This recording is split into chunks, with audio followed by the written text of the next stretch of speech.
one feels the need to experience the wide open spaces of the great outdoors. Perhaps walk in the steps of people who came before us, or see remnants of an earlier time here on this earth.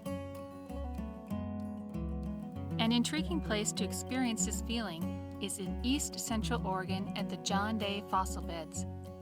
This land holds secrets that have been hidden in the dirt for millions of years, and its open spaces feel like they will go on forever. This is a very remote area and has never been known for large populations of people. The area was most likely used seasonally by early inhabitants. With the passing of the Homesteaders Act in 1862, many settlers moved into the area to raise cattle and sheep. The discovery of gold in 1862 also brought more people to seek their fortune. The gold that was found had to take a long journey by wagon to the Columbia River. Union cavalry troops guarding the wagons noticed fossils along the way. They collected what they could and took their fossils to Thomas Condon, a minister and avid geologist in the Dalles, Oregon. Understanding the significance of the fossils, Condon made his way to the fossil beds for the first time in 1864. Here he found a treasure trove in a magical and colorful land. It was filled with an abundance of ancient life. Condon sent specimens from the beds to the Smithsonian Institution and other museums worldwide. And by 1900, more than 100 articles and books had been published about the John Day fossil beds. There are 3 units that make up the John Day Fossil Beds National Monument. By far the most stunning for me is the Painted Hills. As you wind your way up from the main road, you are overtaken with the sight of huge burnt red hills accented with strips of cream. The play of these colors against the brilliant crystal clear blue sky is stunning. The wind whips at you as it does the surrounding hills. As you explore deeper into the park, an ancient world opens up to you. An expansive valley with numerous hills reveals layers of plant life from over 30 million years ago. Minerals in the eroded clays reveal red, tan, orange, and black.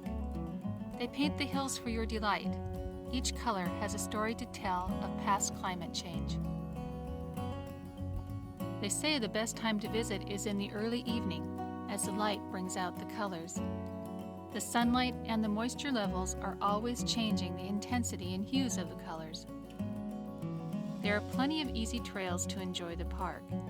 The wooden walkway lets you get close to the painted hills without harming the sight. There are also more advanced trails for the experienced hiker. The texture of the land is hard to describe. It looks smooth from a distance, but up close you can see how cracked and dry it is.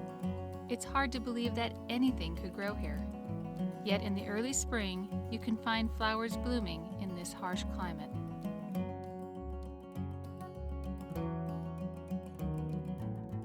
The Sheeprock unit contains a combination of colorful strata and complex geology. There is a beautiful green hue to the unique formations in this area. This is caused by the volcanic ash that was deposited here. This area has the highest density of fossils. Many samples can be seen at the Interpretive Center located in this unit. The Killarney unit contains the Palisades. They are the most prominent landform and are volcanic mudflows from over 40 million years ago. At that time, this was a lush, semi-tropical rainforest environment. Tiny four-toed horses, huge rhino-like brontotheres, crocodilians, and more roam this ancient jungle area and are now found in the surrounding rocks. A diverse range of plant life, including petrified wood from 173 species of trees, vines, shrubs, and other plants, have been found here. Glimpses of fossilized plants can be seen along the cliff walls. The John Day fossil beds cover nearly 15,000 acres. It is difficult to believe that this magical place did not become a national monument until 1975. It is with thanks to a paleontologist from California, Merriam, who had led expeditions to the region in 1899 and 1900, that they exist. He encouraged the state of Oregon to protect the area. and in the early 1930s, the state began to buy land for state parks, and the monument was officially established on October 8, 1975. If you plan to take a trip to this area, keep in mind that it is very remote. The 3 John Day fossil bed units are widely separated. There is no cell service in most areas. The few small towns that you will run across are quaint and give you a glimpse into the life of the early settlers, but they do not offer many services and they are not always open. Plan as if you were packing a wagon and heading west. Plenty of food and water, and be sure to have a full tank of gas. It gets extremely hot in this area and the sun is intense. Pack your hats and parasols and that wonderful modern product, sunscreen. I would recommend an early spring or late fall visit. This is a wild and natural area. You need to be aware of your surroundings and watch your step if you're out in the rough country. Per the National Park Service website, you need to keep safety in mind when touring. There are 2 species of venomous rattlesnakes, venomous spiders, ticks, scorpions, puncture vine, and poison ivy, and even mountain lions. But the main areas have very well maintained parking and viewing, so I would not let this deter you from visiting the park. I do encourage you to plan a trip to this area. It is an experience you will never forget.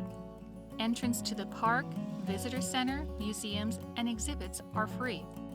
There are also some unique places to spend the night. I had the pleasure of renting the main house at the Fish House Inn. It is a historic craftsman-style house that was built in 1908. The home is furnished with family heirlooms featuring original wallpaper, wood floors, pocket doors, and the charm and character of a house built in 1908. It is located in Dayville, Oregon. Be sure to make your reservations early, as this is a popular destination. Thank you for joining me on the tour of the John Day fossil beds. I'm Ann Trotebas with another Vintage Day, wishing you safe travels until next time.